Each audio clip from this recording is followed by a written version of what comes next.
Good evening. I'm the Texas Deaconess. I'm glad you could join me tonight for our next lesson in the study of women of the Bible.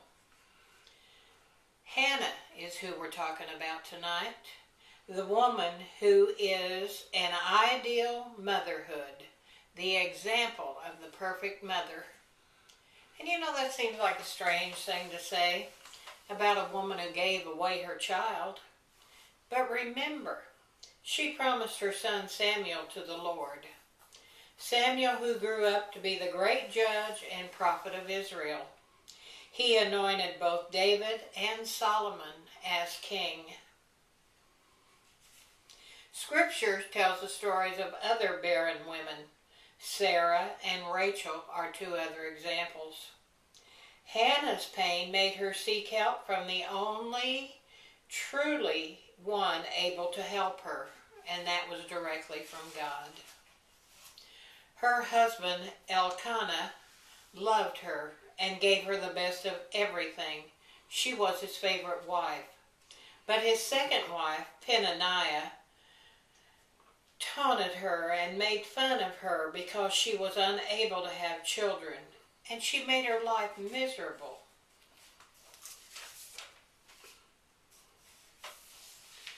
Childless, Hannah was not prayerless.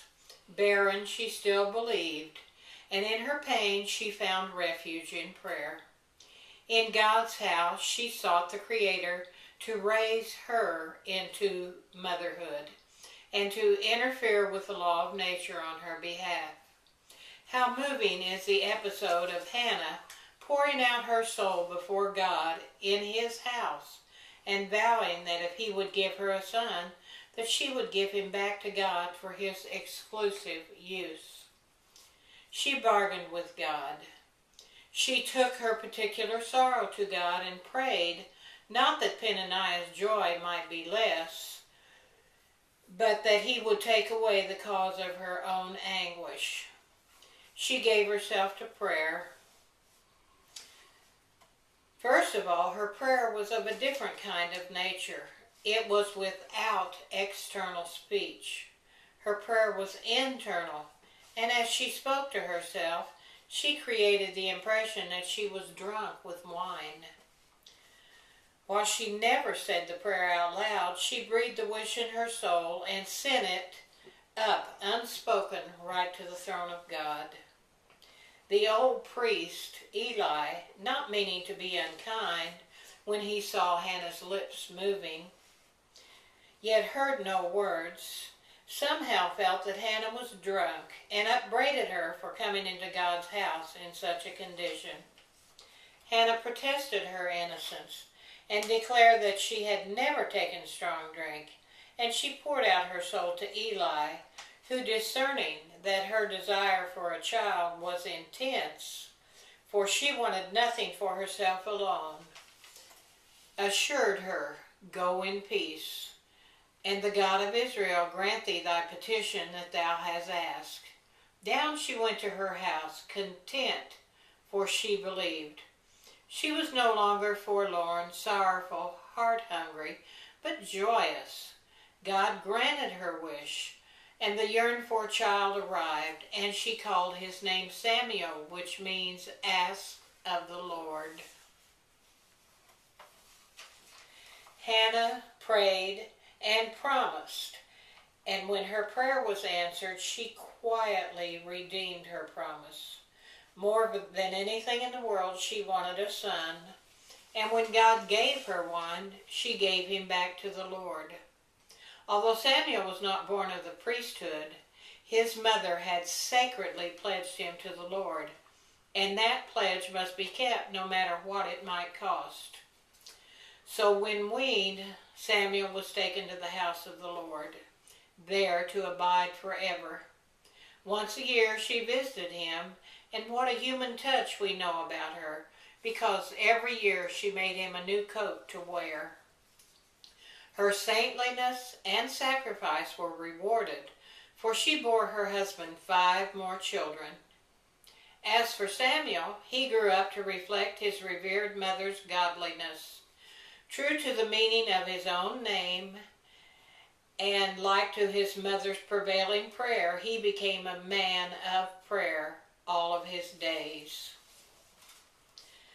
The lessons to be gathered from the fascinating story of Hannah are clearly evident. First of all, we think of all of Samuel became, we realize how the excellences of many men have usually been foreshadowed, if not exemplified, in the characters of their mothers. From Peninnah's harsh treatment of Hannah, we discover how a thoughtless, unloving word of ours can give sorrow to others. How necessary it is to guard our tongue. From Hannah's conduct, we first learn that the heart of God is a comforting retreat for a sorrowful soul. Whatever our particular sorrow or need may be, the man of sorrow will be able to help us. Hannah carried her trial and yearning to God in prayer, and she was answered. From Eli, who misjudged Hannah, we learn not to be too hasty in our conclusion. Too often we are wrong about others by misinterpreting their motives. Hannah's story teaches us to trust in the Lord, tells us about the power of prayer, and one of the most important things it tells us that if you choose to bargain with God, make sure, without any doubt or any reservation, that you are 100% ready and willing to keep your end of that bargain. Thank you for joining me in this study of women of the Bible. If you have any suggestions about any other women you might like to know more about, let me know. We'll work on it together. You know, with the help of the deacon, we might be able to answer most of your questions. May God continue to bless and forgive America. May God continue to bless the Republic of Texas. And may God continue to bless you and yours.